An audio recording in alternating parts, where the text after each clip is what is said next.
Few things are as universally disliked, yet inherently expected, like movie remakes. Ever since the dawn of film, movies and shorts have been remade for newer generations. Alfred Hitchcock remade his own films, famously with The Man Who Knew Too Much. A Star is Born is infamous for its remakes, each incarnation taking the popular music genre of the moment and fitting the narrative into that world. Yet the most ubiquitous genre when it comes to remakes is the horror genre. Since horror gained its first surge in the early sound era with Universal monster movies, the genre has evolved as standards and tastes have changed. This leads to new monsters and terrors, but often studios find ways to bring old ideas back to life. Invasion of the Body Snatchers has been remade countless times, John Carpenter's The Thing is a remake of a 50s B movie, and almost every semi-prevalent 80s slasher film was remade at some point in the 2000s. With the oversaturation of the horror remake market, new announcements are usually met with disdain or cynical indifference. One such remake with a troubled reaction was Suspiria. The original is a 1970s Italian fever dream from Dario Argento. It sports colorful, vivid imagery with a haunting score from the band Goblin. The plot and characters are thin, but the film makes up for it with cringe-inducing kills and a finale that is simply insane. It's a cult classic, and many consider it to be one of the finest within the genre. So when it was announced that there would be a remake, there was of course a vocal outcry against even attempting to touch the beloved original. After some production issues and director swaps, acclaimed director Luca Guadagnino eventually took the helm of this project. The result is a truly unique vision, one that takes the original concept and completely runs away with it.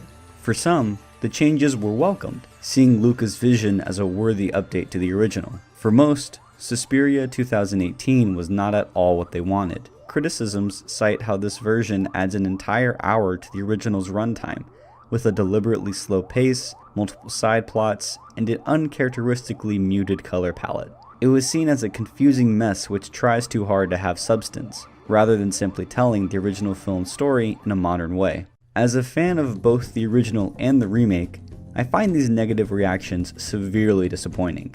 I understand why people would not enjoy the 2018 version.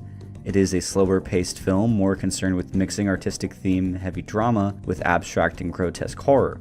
What bugs me is how people see this as a wasted opportunity, as if there is nothing of value in this new version of the older film.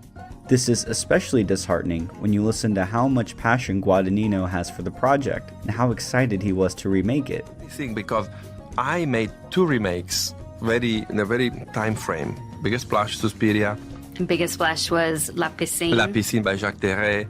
But it's a pure coincidence of life because I always wanted to make a movie called Suspiria. But I never wanted to make a movie called La Piscine or A Bigger Splash or after La Piscine. So they were totally different reasons why I made these two films. But the truth is that Suspiria, I always wanted to make it. It was a very forbidden screening because I closed myself in the bedroom and and my parents were in the other room and I was watching this movie and there was a heart stabbed in the first 5 minutes and everything else whoever knows the movie knows. And it was the illicitness of it and the incredible freedom of Dario were really empowering me very much. I think every director is a little bit of a megalomaniac. And so I was already a megalomaniac at 14, and I started to think, okay, one day I will do my own version of Suspiria.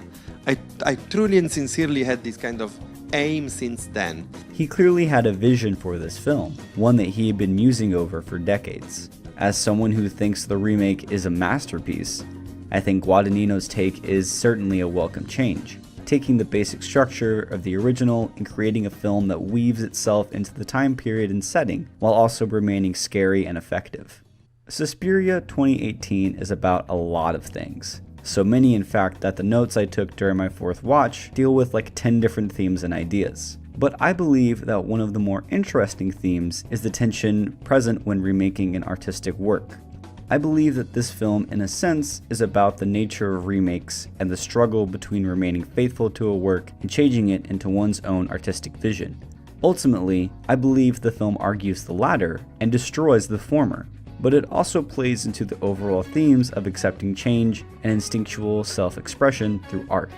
With a film as complex as Suspiria 2018, it's difficult to focus on one aspect without falling into various other themes or ideas it plays with, but I will try my best to distill the ideas of remaking art within the film. Susie Banyan can be seen as the new, young, passionate artist joining the Marcos Dance Company. She comes from a different background than everyone else, growing up in a fairly sheltered religious home. Yet she found escape through dance, specifically the performances from this dance company. She dreams of going to Berlin, instinctively being drawn to the city and to the company's performances. I went to New York, to the Martha Graham Center.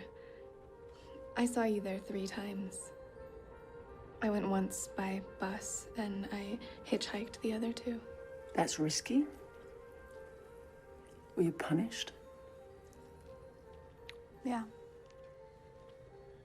But I felt I had to see you.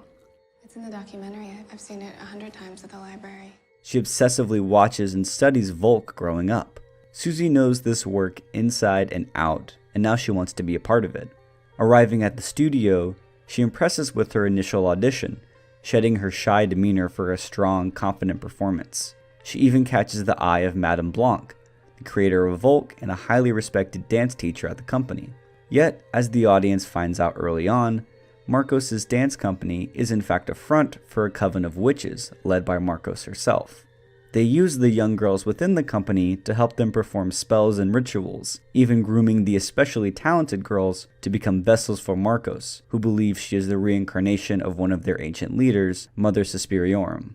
During her first practice after joining the company, Susie takes the lead role in the dance, replacing Olga, who walks out after learning the true nature of the coven. Susie again impresses, showing off a natural talent and understanding of this dance. As Susie continues to practice and learn Volk, Blanc begins to groom her to become a vessel for Marcos, though she has serious reservations about the whole process. She clearly cares not only for the artistic merits of the performance, but also for the girls that perform it. She forms an especially tight bond with Susie, who soon starts to accept her role within the coven. As Susie and Blanc become closer, they begin to argue about how to perform Volk. When Susie can't perform the necessary jumps, she argues to get rid of them, or at least moving them to further in the performance. Blanc responds by questioning her understanding of the routine, asking if she understands the context with which it was created during World War II. I don't know how aware you are of what times we lived through here 40 years ago, out of which this piece was made. We learned at great cost through those years the value of the balance of things. Every arrow that flies feels the pull of the earth. But we must aim upwards. Here is one of the first times the conflict between an original work and its recreation is presented. Susie believes, based on her personal experience, that a different emotion should be conveyed during the routine. Blanc, the creator of the dance, wants to remain faithful to the original work, stressing the importance of the context with which it was made. The performance also needs to remain similar because it's part of the spell or ritual that will allow Susie to become a vessel for Marcos. In this case, Volk has artistic merit, which Blanc and Susie seem to understand, yet it also serves a utility, that of keeping the coven and its leader alive. Later, Blanc tries to reinforce the importance of being faithful to an original work.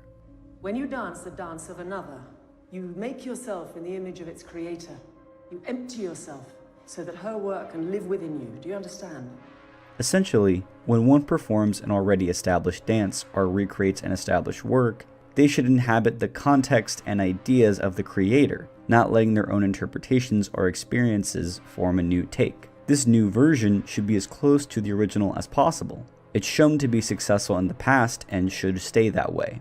Yet, when the coven tries to recreate the ritual in the exact same way, they constantly run into problems.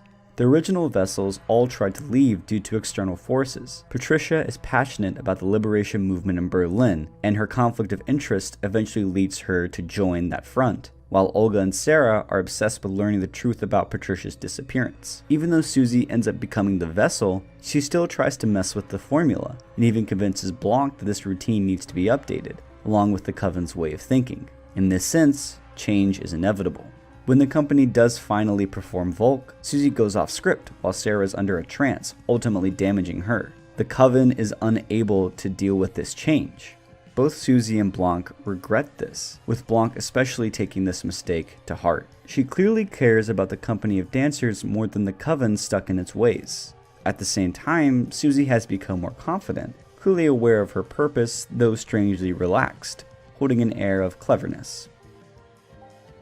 Why is everyone so ready to think the worst is over? When the ritual finally arrives, Susie willingly shows up as Marcos prepares to use her to live longer. Yet, Blanc feels something is wrong, as if the ritual is about to fail. There's something wrong here. Can you not feel it? This is not right. When she tries to speak out, listening to her instincts, Marcos criticizes her, saying, "We all know what you want. This isn't vanity. This isn't art." When Blanc tries to stop the performance, Marcos kills her. As Marcos tries to finalize the ritual, a demon, or possibly death itself, arrives. Susie then reveals, For whom were you anointed? Which of the three mothers? Mother Suspiria. I am she. making Marcos a false mother and a false leader. Everyone who believed in Marcos and voted for her to remain their leader is killed in a gloriously gory fashion as Susie begins to bring order to the company of witches. At one point, she forces everyone to slow their dances until they are in unison, commenting that their dance is beautiful. I believe that the tension between Marcos believers and Blanc believers is a parallel to the tension between the different ideologies of how to remake a film. For Marcos, these dances are routines, means to an end in order to perform spells and rituals. To Marcos, Volk is not an artistic expression, but a complicated ritual designed to benefit herself and the Coven. This is similar to how remakes can be viewed, merely as products designed to make money. They are not artistic expressions, but a tried and true method of making money for a studio. To Marcos, there is no room for art or vanity. For Blanc, these dances, and the company in general, is worth caring about and exploring. Volk is an artistic expression of the connections between people, especially of the women performing the dance. While Blanc tries to stifle Susie's creativity, she ultimately comes to her side, understanding that these performances don't just have to be routines, they can be beautiful. In the middle lies Susie, the one who brings about this change in thinking. As the reincarnation of the true mother, it stands to reason that her perspective is the one the film supports. Susie attempts to make dance into more than just a means to an end. It should be a personal expression of one's experiences. Remaking a work should not be a rehash, but a unique and personal take on an already established work. Her desire is not only to dance, but to enact change and express herself. It's an inherent drive within her. As the Coven learns, what we did in the past can't always work again in the present.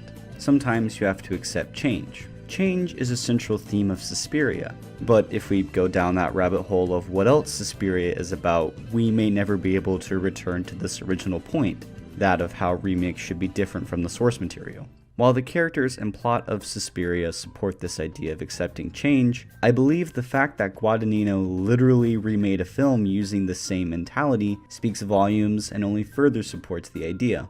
Guadagnino grew up with Suspiria and considers filmmaking to be an instinct he can't escape, similar to Susie, who grows up with Volk and relies on her instincts to drive her forward, be it during her dances or even her decision to go to Berlin. Taking the original, Guadagnino brings his own experiences and filmmaking skills to expand on the ideas presented in the original film. He makes the setting more realized by not only connecting dancing to spellcasting, but also by making Berlin and its tense divisions a background element that informs the present storylines. He also brings in the two other mothers explored in later Argento movies, creating a new lore that could easily be expanded into further films. Susie wants to expand on the ideas of Volk, to bring it to a modern era to reflect her own sensibilities. This dance is not a means to an end for her, it's an expression of herself and her inner feelings. Guadagnino doesn't view this remake of Suspiria as a way to make money, it's an expression of his passion and love for the original. Sadly, Suspiria was polarizing upon release. Some critics loved it and appreciated the changes, while many more felt the changes were unnecessary and made the film bloated. Audiences also didn't really take to it, as online reviews are generally mixed and the film itself barely grossed over $2 million on a budget of about $20 million. Worst of all, Dario Argento himself said in an interview that he was not a fan of Guadagnino's vision of Suspiria. "It did not excite me. It betrayed the spirit of the original film. There is no fear, there is no music. The film has not satisfied me so much." He continued by saying, "Guadagnino makes beautiful tables, beautiful curtains, beautiful dishes, all beautiful." To Argento, these elements are not scary. By shooting the film beautifully, by filling the world with beautiful objects, by making the music itself beautiful, the film loses its horror edge. There are two things that dance can never be again: beautiful and cheerful. Today, we need to break the nose of every beautiful thing. I believe this viewpoint to be incredibly narrow, as anything can be scary when presented the right way. Midsommar recently proved that horror can be found in sunny, grassy fields, and Suspiria has shown that grotesque things can live just beneath the surface of beauty, like how a renowned dance company can actually be a coven of witches. Argento seems to be in Camp Marcos, even down to believing that there should be no beauty in this remake, despite the original being a visually gorgeous film. I believe Blanc and Susie's camp, possibly Guadagnino's camp as well, is where the best reinterpretations of art can be found.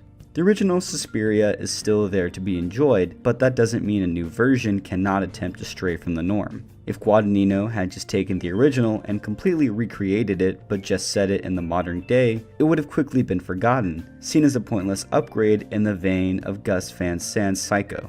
Instead, Guadagnino and company produced a truly original work, one that even if you don't like, you must admit is interesting at the very least. Guadagnino embraced change because it is inevitable. Even if someone else did remake Suspiria to be just like the original, someone else would come along and change it up. Guadagnino just had the foresight and confidence to do it first. The film supports not just remaking art, but also accepting change and letting go of the past. The final shot of the film is Dr. Klemperer's house, but in modern day, many decades after his death. The house is inhabited by women, and when looking closely at the book one of them is holding, we can see that it's about the three mothers, implying these women are part of a coven. This scene also implies that Susie has inspired a new generation of witches, making sure the coven will live on not through her alone, but through a strong community of women. Despite this, the heart Klemperer and his wife carved into the side of the house remains. Their history lives on despite the changes. I believe this final moment is meant to show how the past remains, no matter how much things may change. Within the film, that means the mistakes, the guilt, the shame these characters feel will still remain. In terms of remaking art, the original may be changed with the remake, society may move on from that original work, but that original work does still remain. Time goes on, society will change, but our memories and actions will live on. How a piece of art made you feel, the countless hours you spent thinking about it, those will remain too. Suspiria 2018 may have drastically changed things, but Suspiria 1977 remains for those who prefer it. This new version is just Guadagnino's way of memorializing the impact Argento's original horror film had on him throughout his life. And just like Susie, his work will go on to inspire future generations. This film is a distillation of all that, and it is decidedly, hauntingly beautiful.